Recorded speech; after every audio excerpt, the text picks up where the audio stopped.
Ya, sehat. Akhir pekan kita hari ini, belum nanti libur panjang Idul Adha. Ya. Berapa hari kita libur, Mbak Tia? Besok? Dari mulai hari Kamis ya, Kamis, Jumat, Sabtu, Ahad, Senin ya. Ya, Kamis tahu ini ya, libur kan?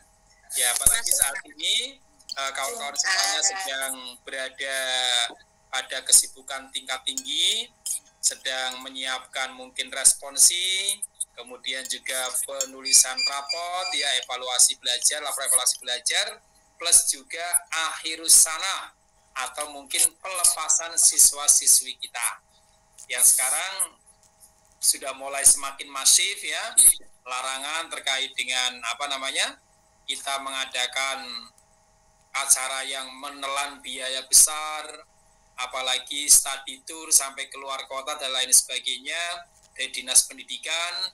Kalau Kementerian Agama masih tidak begitu terlalu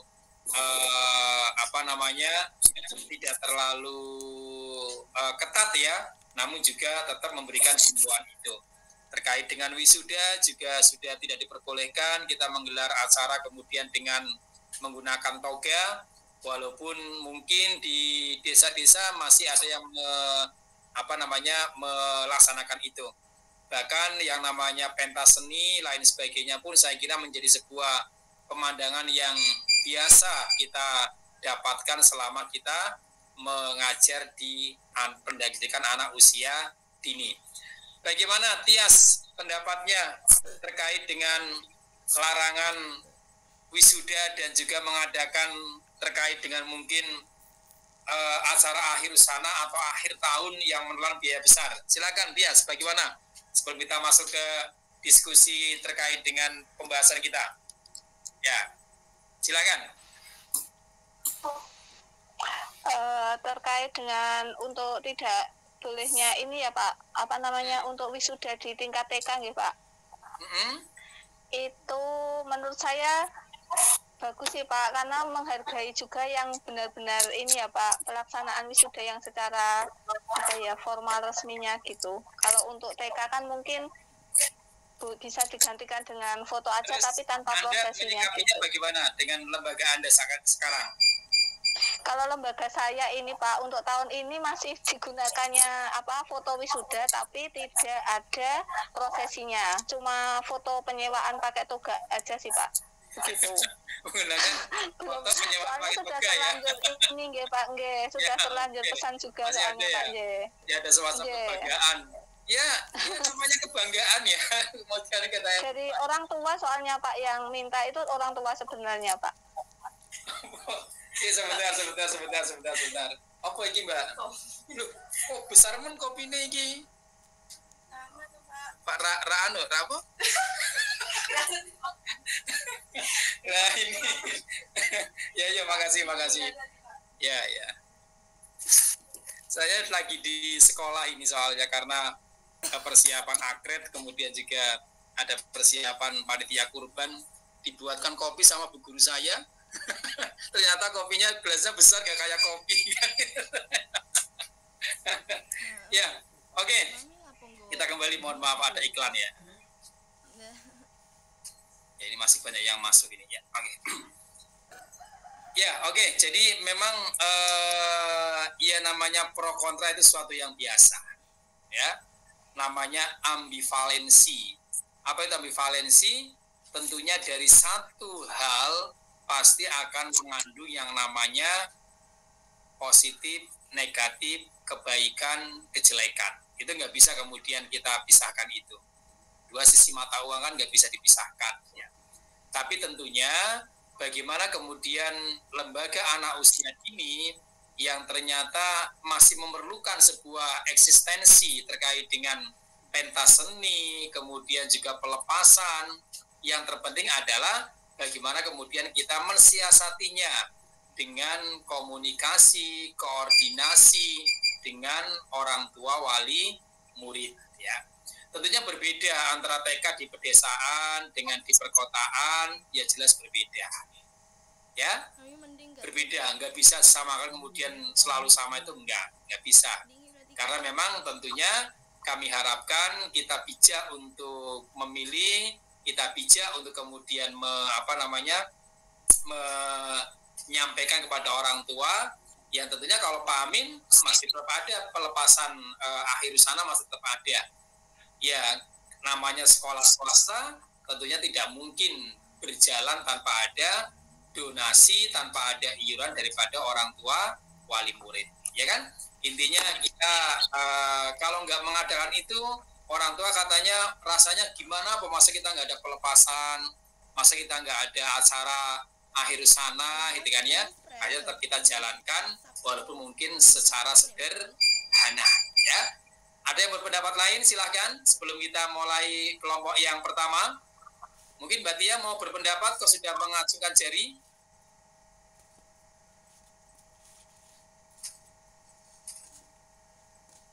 Chris, ayo Chris. Gimana Mbak Tia? Tidak ada Pak, karena di lembaga saya itu 2 tahun sekali diadakan akhir tanah, jadi orang tua nggak terlalu keberatan. Nggak ada keberatan ya? Iya, jadi kan kadang memang media sosial, kemudian media mainstream itu kemudian melebih-lebihkan, gitu kan ya? Melebih satu orang yang tidak setuju kemudian di-up oleh media, kemudian akhirnya untuk menjadikan sebuah, wah ini sekolah ini menerapkan ini yang begitu mahal segala macam ini. Nah, akhirnya yang mungkin kemudian memang dia ada sesuatu yang akhirnya menjadi viral ya. Makanya selaku guru kita pokoknya jangan kagetan, jangan gumunan ya. Medsos itu biasa, nggak ada yang kemudian tidak ada yang lebih dasar dan lebih perih dibanding dengan netizen gitu. Netizen namanya itu ya. Jadi intinya selama kemudian kita di internal aman-aman saja, orang tua menerima dengan baik kebijakan kita, ya apa salahnya kita mengadakan itu. Yang terpenting dengan konsep yang ramah, dengan konsep yang aman ya, apalagi terkait dengan start tidur, terkait dengan dharma wisata dan lain sebagainya yang sempat ditolak juga akhirnya juga dilonggarkan kembali dengan kemudian bis yang armada yang prima, tujuan yang pas dengan puncak tentunya kita sikapi secara bijak dan persuasif.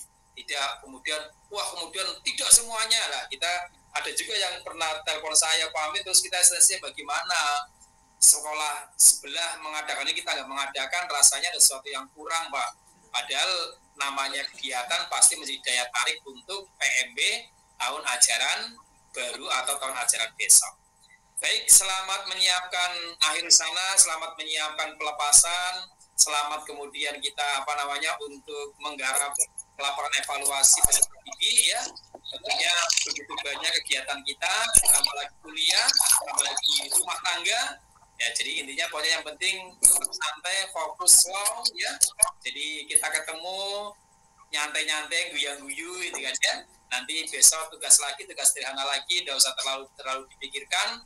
Yang kemudian sering wah aku belum absen Pak, belum apa, ya udah enggak apa-apa. Selama Anda kemudian ternyata ikut mengklik aktivitas, itu berarti sudah masuk ke dalam daftar rekap bahwa Anda masuk tidak bolos, kan begitu intinya ya. Jadi nggak usah terlalu dipikirkan, wah aku kemarin nggak bisa absen Pak, ya mungkin itu sistem kan seperti itu.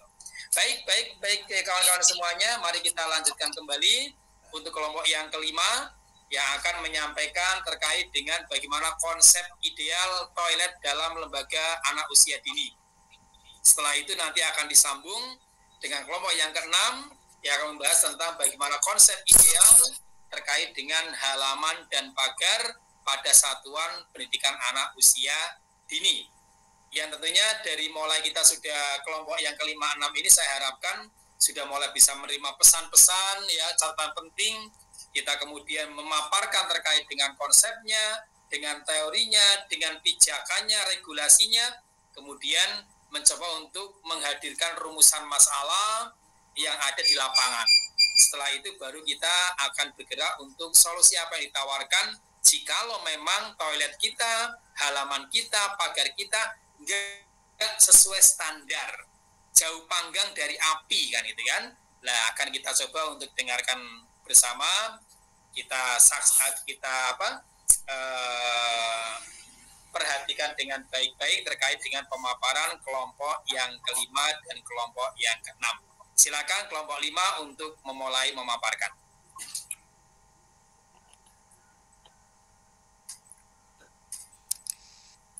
Monggo kelompok 5. Benar Pak, proses. Oh ya, oke. On proses, apa OTW? Dewi, Pak.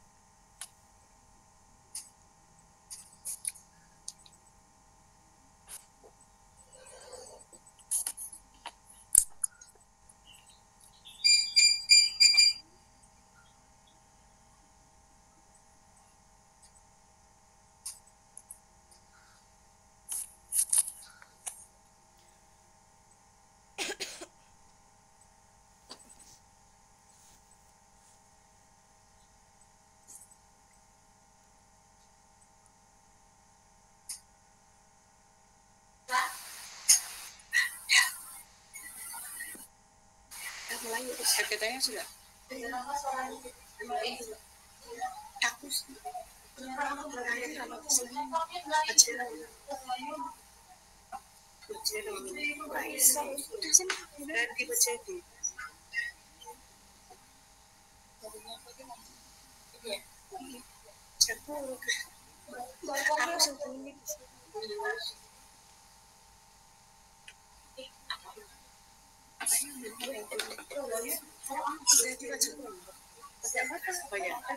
terima kasih Bapak atas waktunya yang diberikan kepada kelompok kami. Baiklah, saya mulai. Bismillahirrahmanirrahim. Assalamualaikum warahmatullahi wabarakatuh. Waalaikumsalam warahmatullahi wabarakatuh. Belum kelihatan hingga Kami dari kelompok 5 menyampaikan mengenai penataan toilet sebagai lingkungan belajar PAUD. masih file-file itu. Sudah. Bentar. Ya. Ini Bagaimana? Belum bisa apa ini? Dibantu oleh kelompok lain yang mungkin bisa, atau orang lain yang bisa, satu kelompok bisa share screen yang di sini sudah saya lihat Pak. klik-klik coba, klik-klik gitu.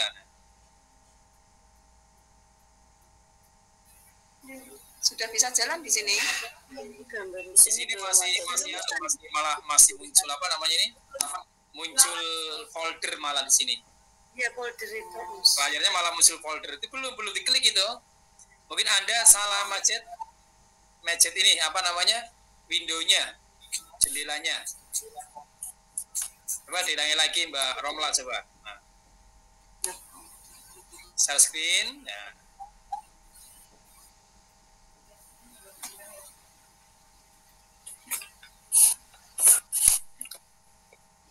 Ya, atau sambil menunggu share screen bisa dibacakan dulu dengan menggunakan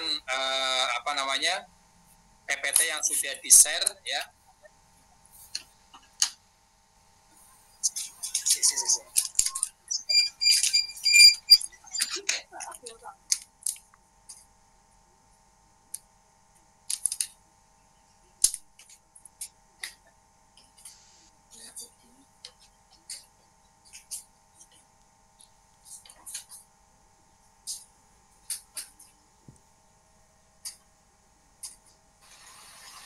Belum kelihatan. Gimana? Belum bisa?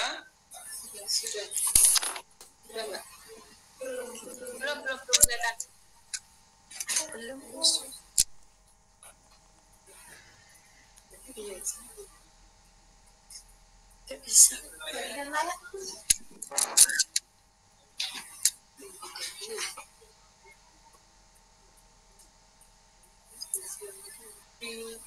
Ulang dari Apa kelompok 6 dulu?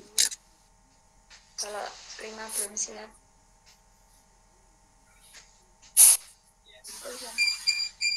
kelompok 6 dulu gimana Pak?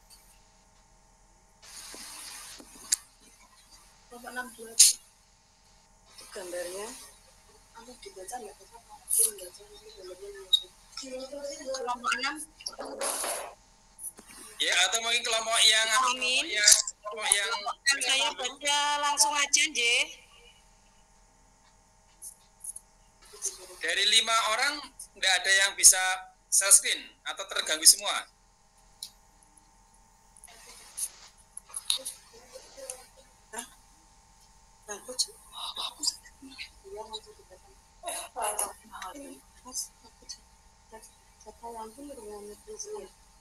Iya, presentasi.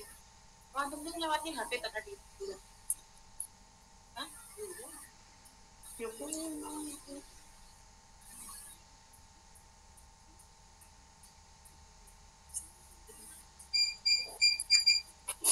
saya ini kulkasnya bocor apa ya Mas? Kulkas, apa jenis mesin cuci ini bocor ya? Ini lanjut kelompok 6 dulu gimana Pak? Ya, boleh kelompok 6 dulu aja ya. Kelompok 6 dulu ya. Belum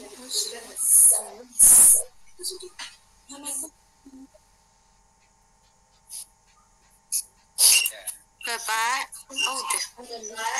Nah, itu sudah itu. Nah, oke ya. Oke, silakan bisa dimulai. Oh ya.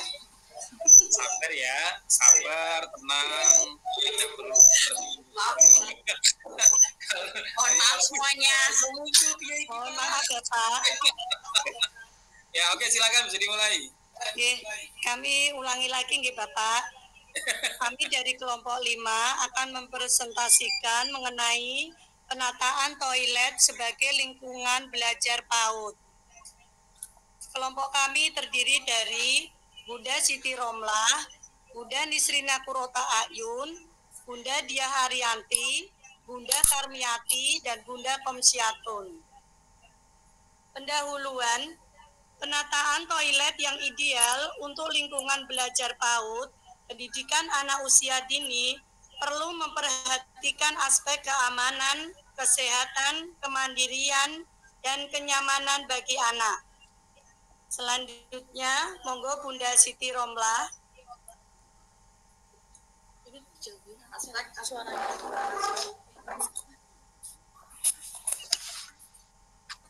Aspek aksesibilitas dan ukuran. Toilet harus mudah diakses dari ruang kelas dengan jarak yang tidak terlalu jauh. Ruangan toilet dekat dengan kegiatan anak agar mudah terawasi oleh guru. Untuk toilet anak tidak memerlukan slot cuci. Pintu toilet anak cukup setengah badan. Pintu toilet sebaiknya tidak terlalu berat dan mudah dibuka mulut anak. Ketinggian wastafel sekitar 55 sampai 65 cm dari lantai. Toilet duduk dengan ketinggian 30 sampai 35 cm atau toilet jongkok yang nyaman untuk anak. Jarak antara bilik toilet minimal 60 cm. Aspek keamanan. Lantai toilet menggunakan material anti-slip untuk mencegah terpeleset. Lantai toilet diusahakan selalu kering agar tidak licin dan terpeleset film. Sudut-sudut koridor yang cukup untuk menghindari cedera. Penggunaan material yang tidak berbahaya dan bebas dari bahan baku. Instalasi listrik yang aman dan tidak mudah dijangkau anak. Ini kemana suaranya ini? Nggak terdengar suaranya?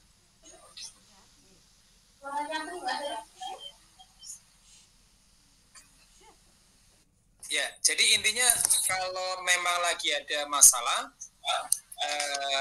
lebih baik mungkin yang lagi pas anu aja ya, nggak harus kemudian semua menyampaikan.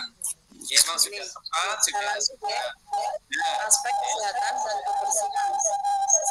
semuanya menjaga. Baik dengan ventilasi yang memadai agar tidak mudah bau. Pencahayaan yang cukup terang, tersedia yang bisa diakses anak secara mandiri, ketersediaan tempat sampah tertutup, ketersediaan sarana pembersih atau sabun cair dan pengering tangan atau tisu untuk pembiasaan pola hidup bersih dan sehat.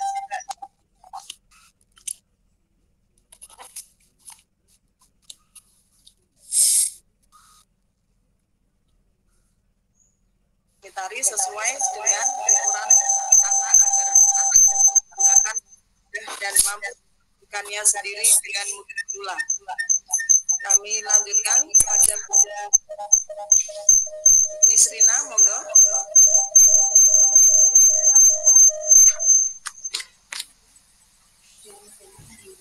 Aspek kemandirian, penyediaan wastafel sesuai dengan tinggi badan anak, cermin yang dipasang sesuai tinggi pandangan anak, penanda visual untuk langkah-langkah mencuci tangan yang benar, gantungan handuk atau baju yang mudah dijangkau anak.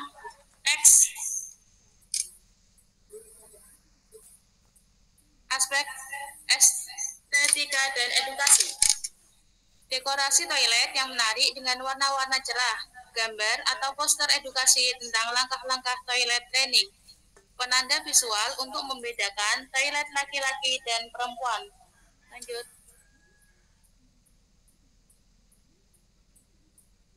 Kondisi toilet di TKIT Nurul Iman.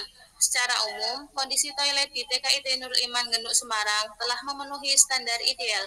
Beberapa hal yang masih harus mendapat perhatian dan perbaikan adalah ada pintu toilet yang terbuat dari bahan aman, yaitu plastik, tetapi memiliki kerentanan dalam pemakaian.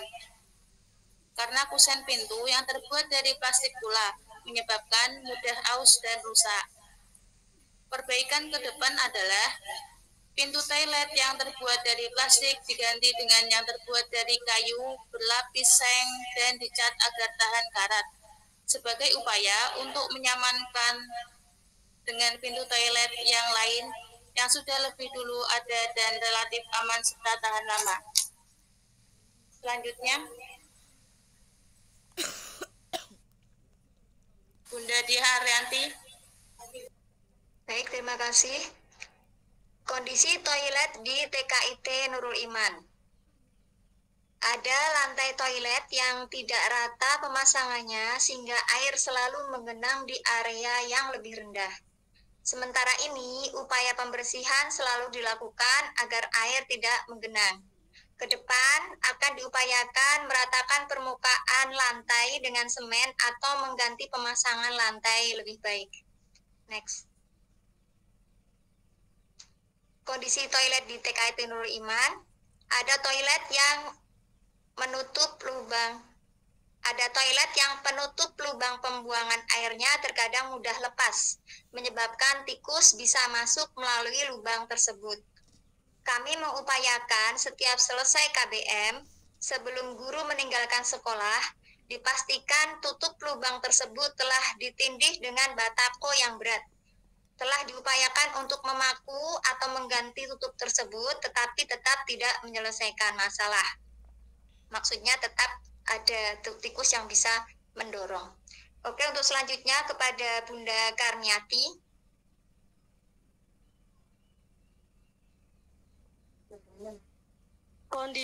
Kondisi toilet di TKIT Nurul Iman. Penanda visual untuk langkah-langkah mencuci tangan yang benar belum ada. Tetapi kami menggantinya dengan gerakan dan syair CTPS, cuci tangan pakai sabun, yang dihafal sejak anak-anak masuk awal ke sekolah.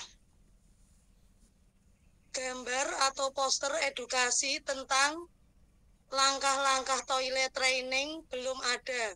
Kami menggantinya dengan menempel doa masuk dan keluar toilet sementara untuk pembelajaran toilet training. Guru menjelaskan kepada murid sebagai bagian dari pembelajaran adab. Kondisi toilet di TKIT Nurul Iman, penataan visual untuk membedakan toilet laki-laki dan perempuan belum ada. Karena memang kondisi toilet di TKIT Nurul Iman, Genuk, Semarang adalah masing-masing kelas memiliki satu toilet atau kamar mandi. Jika ada lebih dari satu anak ingin ke toilet dalam waktu yang sama, maka guru meminta agar anak sabar mengantri jika harus segera. Maka guru memperbolehkan anak ke toilet kelas lain yang kosong. Tidak sedang ada yang memakai. Terima kasih. Saya kembalikan ke Bunda Komsyatun. Penutup, penataan toilet yang baik tidak hanya berfokus pada aspek fisik, tetapi juga mempertimbangkan aspek psikologis dan edukasi, sehingga dapat menjadi sarana pembelajaran kemandirian dan keberhasilan diri sejak usia dini. Terima kasih. Demikian presentasi dari kelompok kami. Apabila ada salah kata, kami mohon maaf. Saya tutup. Wassalamualaikum warahmatullahi wabarakatuh. Waktu saya kembalikan pada Bapak Aminuddin.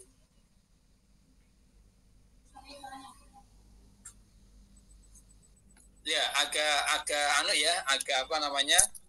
tidak enak didengarkan karena menggema dan juga hilang muncul ya. Tapi tidak apa-apa. Ini bagian dari sebuah kuliah online ya. Begini, kelon itu kuliah online ya pasti kadang ada kendala di di sinyal atau lain sebagainya. Baik, kawan-kawan semuanya, tadi telah tersampaikan oleh kelompok yang kelima terkait dengan bagaimana standar toilet di lembaga anak usia dini. Ya, tentunya bagaimana kemudian 1, 2, 3 itu kita harus perhatikan. Ketika membuat sebuah toilet, bagaimana kemudian keamanannya, kemudian kebersihannya, ya, bagaimana kemudian pintunya, bagaimana kemudian catnya, warnanya, dan lain sebagainya. Tadi sudah dibahas langsung oleh kelompok yang kelima. Yang tentunya tataran ideal ini kalau kita kemudian kembalikan kepada lembaga kita masing-masing, tentunya ada yang sudah sesuai, ada yang kemudian mendekati sesuai, ada yang malah justru lebih bagus daripada standar itu, bahkan ada juga yang kemudian masih jauh dari standar. Ya, tentunya silakan bagi kawan-kawan yang ingin mempertajam penyampaian kelompok yang kelima bisa menanyakan 1 atau 2 orang untuk bisa mempertajam dan memperkaya referensi terkait dengan pembahasan terkait dengan toilet di lembaga anak usia dini. Silakan, boleh saran, boleh komentar, boleh juga mungkin masukan terkait dengan penyampaian atau PPT dari kelompok yang kelima ini. Silakan Utari. Baik Bapak, terima kasih. Saya mau menanyakan aja untuk toilet cowok itu boleh enggak Pak kalau berdiri? Karena di sekolah lembaga saya itu dibuat berdiri oleh pengembangnya Pak. Terus kita itu kan juga cari-cari referensi kalau Islam itu nggak boleh ya Pak, kalau walaupun cowok itu harus pipisnya duduk gitu, tapi udah terlanjur. Nah itu bagaimana Bapak? Ya, maksudnya toilet jongkok boleh apa tidak gitu? Toilet yang berdiri untuk anak cowok Bapak. Toilet yang berdiri. Nah itu diperbolehkan apa enggak gitu Pak? Oh, toilet yang berdiri maksudnya? Iya. Karena saya pernah dengar di Islam itu nggak boleh, walaupun cowok itu pipisnya harus jongkok gitu. Gitu. Silakan, ada yang mau menanggapi? Ini sepertinya Kristia sudah mulai mau menanggapi ini. Ayo kelompok yang kelima, silakan. Ini ada pertanyaan. Ya, saya mencoba menanggapi Bapak. Toilet yang walaupun toilet jongkok, bisa nggak kita pipisnya dengan jongkok atau dengan berdiri misalkan Utari? Soalnya kan selama ini anak-anak putra di sekolah saya kan berdiri Bapak. Nah itu tuh kan pasti ada yang netes gitu Pak. Memang kita didampingi oleh OB untuk pipisnya itu kalau yang nggak bisa. Cuman kan nggak tahu juga Pak, itu nanti kalau netes di celana atau gimana kan bisa najis deh Pak, nyun sewu. Ya. Ya, intinya bahwa toilet training kan memang kita ada toilet training ya di kita masing-masing ya. Jadi terkait dengan tadi apakah boleh atau tidak, ya kita kembalikan kepada lembaga masing-masing yang pertama. Memang dianjurkan, ini kan bukan dosa atau tidak ya, dianjurkan bahwa ketika kita kemudian buang air kecil, jika memang kemudian pada satu kondisi yang ideal, maka lebih baik kita tidak kencing dengan berdiri, kan begitu kan? Itu kan paling tidak dalam kondisi ideal. Tapi saat kemudian kita berada di sebuah kondisi yang tidak ideal, misalkan di sebuah terminal yang kemudian sebuah stasiun atau tempat umum yang memang hanya menyediakan terkait dengan toilet yang semuanya berdiri, atau mungkin sanitari yang tidak ada, kemudian kita hanya kemudian berdiri, kemudian kita pencet keran ya, kemudian harus berdiri, nggak bisa dengan jongkok, nggak bisa dengan kita jongkok untuk pipis. Ya mau tidak mau kita harus kemudian, padahal utamanya adalah bagaimana kotoran dalam tubuh itu keluar pipisnya, bukan perkara berdiri atau duduknya. Kalau memang kita bisa kemudian memberikan toilet training atau bisa kepada anak-anak, saya kira tidak jadi masalah kemudian anak-anak itu pun kemudian pipis dengan cara jongkok gitu kan, atau dengan berdiri, tapi kemudian dijelaskan terkait dengan bagaimana manfaat pipis dengan berdiri atau dengan jongkok. Kalau Anda kemudian kesehatan minum dengan berdiri kan juga kita diambilkan biar kita, kenapa kemudian minum dengan berdiri kemudian tidak dianjurkan, bukan dilarang, tidak dianjurkan ya. Karena ketika diteliti oleh kesehatan, minum sambil berdiri itu ada sesuatu yang kemudian nggak bisa terbuka secara sempurna untuk menyerap makanan atau minuman yang ada di dalam yang kita makan atau kita minum. Tapi bagi sebuah kondisi yang kemudian kita di pernikahan misalkan, yang nggak ada tempat untuk untuk duduk misalkan ya, kita seperti Mbak Utari, kan banyak itu kita kemudian makan minum sambil berdiri dan lain sebagainya itu kan ya. Nah itulah bagian dari antara tradisi, adab dan juga terkait dengan ajaran. Itu kalau itu panjang nanti penjelasannya. Yang terpenting adalah bagaimana kemudian anak itu merasa aman, merasa nyaman dan tidak berbahaya. Apa itu? Kebersihan harus dijaga betul-betul. Bagaimana toilet kemudian yang kemudian licin dan lain sebagainya, yang pintu toilet itu kan sebenarnya dasarnya adalah separuh badan toilet itu pintunya. Agar apa? Agar anak itu tidak terjebak di dalam ruangan, misalkan atau di dalam toilet. Kemudian orang yang mengawasi di luar itu pun bisa kemudian bisa mengawasi dari luar. Jika ada apa-apa, maka kita langsung bisa untuk menolong atau lain sebagainya.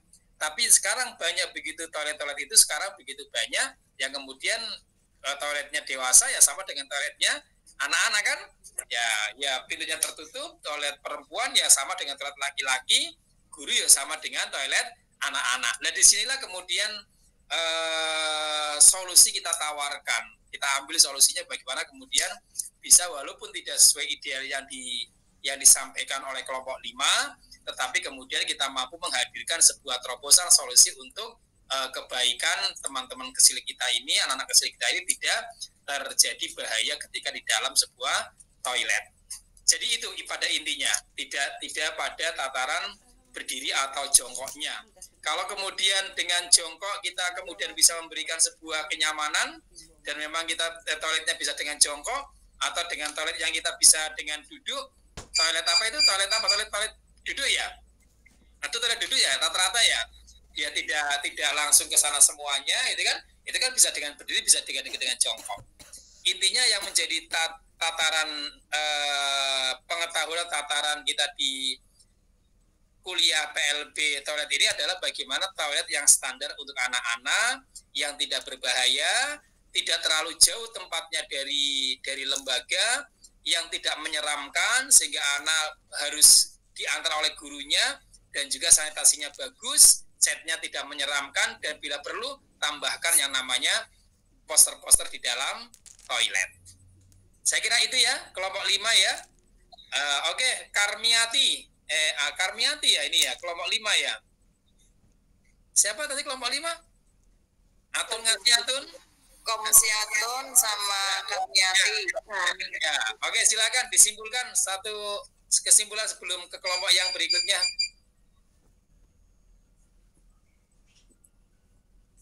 Halo, ngasih Atun? Oh, itu bukan kelompok saya, Pak. Silakan, bisa disimpulkan. Iya. Ini kameranya barengan, Pak. Kamera saya sedang ada masalah. Ya, kesimpulannya adalah penataan toilet yang baik harus memperhatikan keamanan, kenyamanan, kemandirian, serta edukasi bagi anak-anak usia dini, Bapak. Itu Ya, aja. baik. Kita berikan plus dulu untuk kelompok yang ke-5 yang telah menyampaikan bagaimana toilet standar untuk anak usia dini. Baik, kita langsung lempar atau lanjut karena 15 menit lagi, kita masih 15 menit, 17 menit untuk bisa menyampaikan kaitannya dengan pagar dan halaman yang ideal di lembaga anak usia dini. Silakan kelompok 6 bisa menyampaikan dari sekarang. Ya, terima kasih Pak. Assalamualaikum warahmatullahi wabarakatuh. Waalaikumsalam. Waalaikumsalam warahmatullahi wabarakatuh. Kami dari kelompok 6 akan mempresentasikan tema lingkungan dan pagar. Next. Kami kelompok 6 terdiri dari Bunda Rian Arista Purwaning Tias, Bunda Diah Kumaidah, Bunda Mursyidah Musa, Bunda Utari Nur Cahyani, dan saya sendiri Bunda Sutia. Next. Sutia. Mengapa lingkungan belajar penting bagi anak-anak? Lingkungan belajar baik di dalam maupun di luar mempengaruhi apa dan bagaimana anak. Lingkungan belajar tidak selalu identik dengan banyaknya alat permainan yang dimiliki. Yang lebih penting adalah bagaimana anak yang terlibat aktif di dalam lingkungan belajar tersebut. Selanjutnya, Bunda. Bagaimana menata ruang luar atau outdoor? Ruang luar merupakan lingkungan belajar yang sangat menyenangkan bagi anak. Di ruang luar, anak lebih bebas bergerak karena seharusnya ruang luar memfasilitasi perkembangan motorik kasar anak.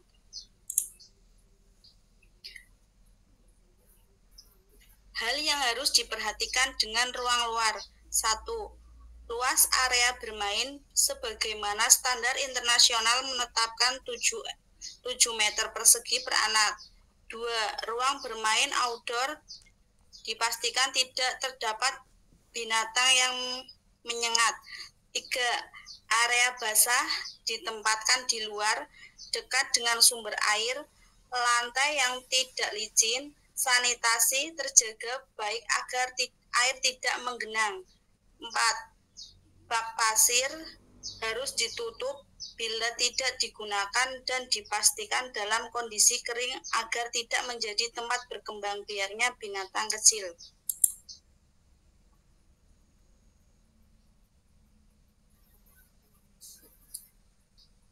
Selanjutnya, mainan di ruang luar atau outdoor seharusnya 1. Bebas dari bahan yang berbahaya. 2. Penataan sarana cukup luas bagi anak bergerak bebas. 3. Dasar seluncuran cukup lembut. 4. Dipastikan tidak mudah patah atau putus. 5. Dikontrol dan diperbaiki secara reguler. Tidak terkena matahari secara langsung. 6. Jika bahan menggunakan kayu, permukaan kayu tidak licin untuk mencegah anak tertusuk serpihannya. 7. Ketinggian mainan sebaiknya tidak lebih dari 1,5 meter dan tingkat kemiringan sekitar 40 derajat. 8. Zat mainan tidak mengandung toksin. Apa yang harus dipertimbangkan dalam membuat pagar? Yang pertama, pagar pembatas area outdoor dengan tempat umum di luar lembaga diperlukan untuk memastikan bahwa anak-anak tidak bisa terdorong ke dalam situasi berbahaya. Yang kedua, desain dan ketinggian pagar harus sedemikian rupa untuk mencegah anak dapat keluar dengan cara merangkak dari bawah. Yang ketiga, mekanisme penguncian harus disediakan untuk mengatasi potensi berbahaya ketika gerbang tidak ditutup. Dan yang keempat, pagar menjadi sentra berkebun anak. Prinsip pengelolaan halaman dan pagar, keamanan, permukaan halaman harus rata dan bebas dari benda tajam. Pagar harus kokoh dan tidak memiliki bagian tajam. Untuk kenyamanan, gunakan material yang ramah anak seperti lantai rumput sintetis, pasir halus, atau ubin karet. Edukasi, taman bermain dapat disertai dengan label edukatif. Pagar bisa dijadikan media pembelajaran visual. Keterlibatan anak bisa dilibatkan dalam merawat taman atau menghias pagar, sehingga menumbuhkan rasa memiliki. Permasalahan di lembaga, kita menemukan masalah pada sekolah KB Anak Jenius. Sekolah ini belum memiliki pagar yang semestinya menjadi standar keamanan untuk sekolah itu sendiri. Kesimpulan, monggo Bunda Tias. Kesimpulannya, halaman dan pagar bukan hanya elemen fisik pelengkap sekolah PAUD, tetapi juga bagian penting dari lingkungan belajar anak. Dengan pengelolaan yang tepat, keduanya dapat menjadi sarana pengembangan motorik, sosial, kognitif, dan anak. Saya kembalikan kepada Bunda Tia.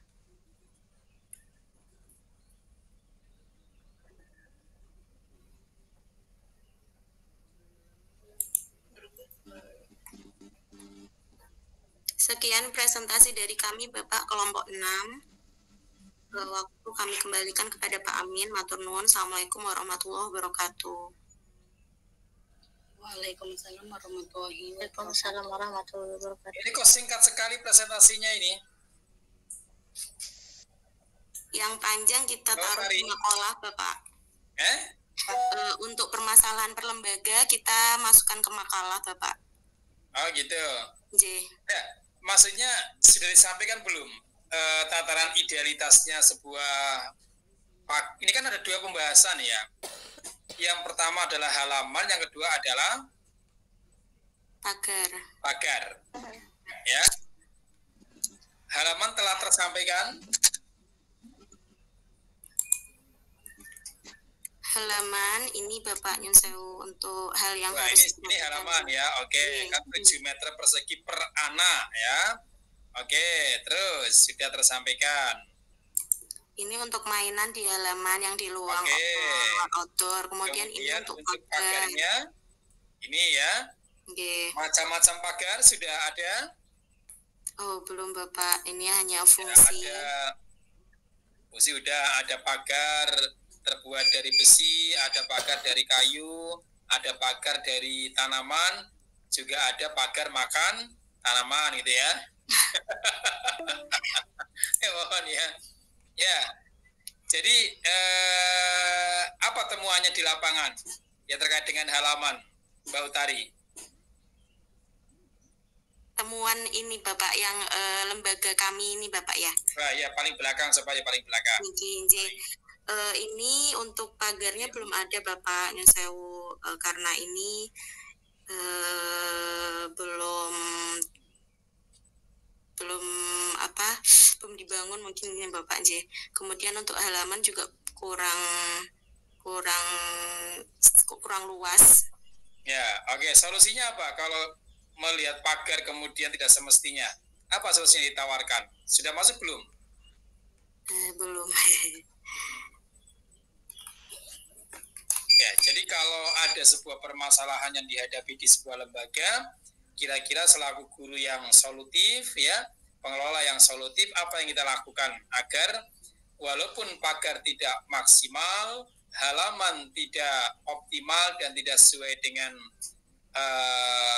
standar, tapi tetap berjalan, tetap sesuai dengan standar keamanan, tetap keamanan, kenyamanan tetap tercapai, kan ada solusi yang ditawarkan oleh sebuah lembaga.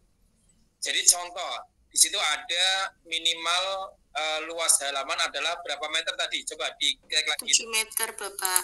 7 meter apa 1 meter? Oh, halaman Bapak 7 meter. 7 meter per anak. Per anak.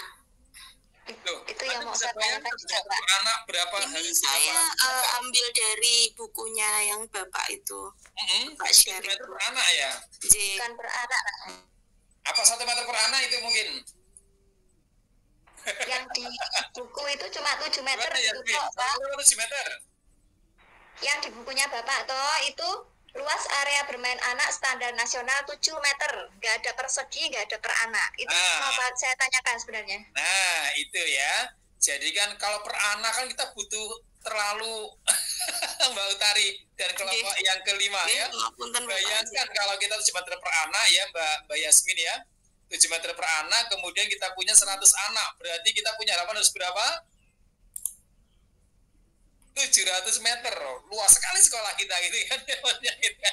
Ya maksudnya mungkin itu kan paling tidak memang semua bergantung kepada Bergantung kepada luas kita. Bayangkan misalkan kita punya padahal lahan yang dibutuhkan untuk RA ya. Kalau nggak tahu kalau TK mungkin Anda punya juga mendirikan RA, itu luas tanahnya adalah minimal 300 meter persegi. Itu seluruh lahan, dari mulai kelas, kemudian halaman, belakang, toilet, lain sebagainya ya. Itu adalah 300 meter persegi. Jadi kalau jadi kalau per anak mungkin kurang tepat, kalau persegi mungkin bisa, tapi kalau per anak mungkin, jadi kalau kita kemudian dari 300 meter saja, rata-rata sekolah kita ya, lembaga PAUD kita, ini saya lagi di sekolah, lagi memandang halaman sekolah saya, itu jarang sekali kemudian sebuah lembaga apalagi di perkotaan itu memiliki halaman yang begitu luas. Ya, standar luas lah gitu intinya ya. Itu agak memang hanya mungkin berapa persen lembaga itu memiliki halaman yang sesuai dengan standar. Ya, ini yang kemudian perlu kita perhatikan. Dan di perumahan-perumahan ya, kemudian TK-TK mungkin lembaga di perumahan itu kan jarang sekali punya halaman. Ya, tetapi kenapa sebuah lembaga tanpa halaman yang luas ternyata kemudian mampu menjadi magnet lain dan menjadi malah justru menjadi sekolah yang diburu oleh orang tua. Berarti kan kita harus kemudian selain fisik, selain kemudian kesesuaian juga dengan sarana prasarana, ternyata ada sesuatu yang harus kita tonjolkan untuk menarik perhatian dari masyarakat, kan begitu ya. Itu halaman. Jadi dan juga banyak lembaga kita yang kemudian ternyata tidak memiliki pagar yang sesuai pagar kita. Intinya kan anak itu kemudian aman, nyaman gitu kan, dan bebas dari bahaya yang mungkin mengintai. Seperti kemarin Pak Amir sampaikan, mainan di luar kemudian yang nggak pernah dioperasi, nggak pernah dicek, ternyata ada genangan air menjadi sarang penyakit. Kemudian ada mungkin mainan yang sudah usang, kemudian patah besi dan lain sebagainya. Itu kan bagian berarti konsep penyediaan PAUD yang ramah anak dan aman bagi anak itu ternyata belum tercapai. Intinya kan di situ sebenarnya adanya halaman, adanya pagar adalah dalam rangka apa? Untuk memberikan keamanan dan kenyamanan. Walaupun nggak 7 meter persegi, tapi kan punya halaman, Pak. Halaman kita bisa teras juga toh, Pak? Lah gitu kan ya. Lah, kalau kita nggak memiliki halaman yang rindang ya, kemudian luas, ada pepohonan lain sebagainya, terus kita bagaimana kemudian menunjukkan bahwa dengan halaman seperti ini pun kita bisa mengolahnya. Bagaimana? Menjadwal waktu istirahatnya, membuat SOP dan lain sebagainya. Itu kan bagian dari sebuah ikhtiar untuk menambal dan menyamarkan kekurangan kita terkait dengan penyediaan halaman dan pagar. Jadi begitu. ya Mbak Tia ya. Nah, jadi Mbak Tia, ini sudah disampaikan, sudah ada hal diperhatikan dalam halaman, kemudian juga pagar. Tentunya pagar ini harus bisa menjaga keamanan kita. Apalagi sekolah Pak Amin dekat dengan jalan, yang jalannya jalan rame ya halaman sangat mutlak dibutuhkan. Tapi saat kemudian sekolah kita di desa yang nggak begitu terlalu beresiko menimbulkan kecelakaan, pagar mungkin tidak menempati sebuah urgensi atau sebuah hal yang mendesak. Ya, sama dengan toilet juga, toiletnya ternyata seperti itu lah. Jadi bagaimana Anda kemudian setelah belajar ini mampu mana yang bersifat skala prioritas, mana yang bisa kemudian diakhirkan. Pengennya semua ideal Pak, tapi dengan dana kita, dengan bos atau BOP kita yang terbatas, tentunya nggak bisa kita kemudian memenuhi itu semuanya. Saya kira itu ya Mbak Utari dan kawan-kawan terkait dengan halaman. Jadi nanti sudah masuk semuanya, idealnya halamannya berapa meter, kemudian juga asrian kalau memang memungkinkan. Sekarang ada lomba sekolah ramah anak dan lain sebagainya. Tentunya kita berharap secara step by step kita punya bayangan ke depan, lembaga saya harus begini, begini, dan begini. Yang penting tahu konsepnya dulu, tahu regulasinya dulu, setelah itu regulasi itu secara step by step kita terapkan, kita implementasikan sesuai dengan kemampuan dan kondisi lembaga kita masing-masing. Silakan Mbak Utari bisa disimpulkan terkait dengan kelompok yang ke-6 sebelum kita akhiri. Kesimpulannya, halaman dan pagar bukan hanya elemen fisik pelengkap sekolah PAUD, tetapi juga bagian penting dari lingkungan belajar anak. Dengan pengelolaan yang tepat, keduanya dapat menjadi sarana pengembangan motorik, sosial, dan kognitif anak. Bapak Nyun Sewu, ini kan saya mau akreditasi. Untuk halaman itu, apakah harus menggunakan rumput, Bapak? Ya. Apakah harus rumput sintetis atau bagian yang empuk gitu? Akreditasi sekarang insya Allah nggak begitu terkait dengan sarpas Mbak Utari. Akreditasi sekarang itu lebih banyak pada proses belajar di kelas, kesiapan guru. Kalau dulu awal Pak Amin akreditasi itu memang semuanya adalah sarpras yang dinilai, sarpras, administrasi, gitu kan ya. Bagaimana 2 tahun ke belakang, 2 tahun atau 4 tahun ke belakang, surat masuk, surat keluar. Tapi sekarang sudah berubah. Ban PDM ya, sekarang bukan ban PF lagi, bukan ban PNF lagi ya. Sekarang kita digabung dengan namanya pendidikan dasar menengah ya. Itu sekarang akreditasinya itu di 26 butir itu kebanyakan adalah bukan dari sarprasnya, tapi itu menjadi penunjang saja kalau sarprasnya. Tapi lebih banyak kepada bagaimana kurikulumnya, bagaimana pembelajarannya. Insya Allah ini semua memang Pak Amin itu juga ini akreditasi yang kedua ini nanti. Masuk akreditasi yang kedua tahun ini Pak Amin. Ya Pak Amin hari ini juga mulai Agustus nanti ada visitasi. Kita sudah persiapkan dengan seadanya kita, dengan semak, dengan sebisanya kita. Insya Allah akreditasi itu kan bukan momok atau bukan hantu yang menakutkan ya. Ya, ini banyak akreditasi hari ini. Nah, sepertinya tahun ini dibanding ke normal itu Jawa Tengah itu ada berapa ribu yang dapat sasaran. Kemarin kan sempat efisiensi, ternyata dibatalkan, tidak ada efisiensi, sehingga kembali ke konsep awal begitu banyak yang disasar akreditasi tahun ini, termasuk RA-nya Pak Amin juga masuk sasaran akreditasi tahun ini. Baik, saya kira itu kawan-kawan semuanya. Berikan aplaus buat kelompok yang ke-6. Intinya mau pakai rumput, mau tidak, yang penting ada. Ya Mbak Utari ya. Ya, pokoknya untuk orientasi tetap Utari ya, tetap pokoknya tetap semangat. Insya Allah semuanya akan berjalan dengan lancar. Sampai jumpa nanti 2 pekan lagi. Pekan depan kita UTS ya, tapi UTS-nya tidak berdurasi 1 jam, 2 jam, tapi insya Allah seperti biasa. Dan berkumandang kita akhiri dengan bacaan hamdalah. Alhamdulillah.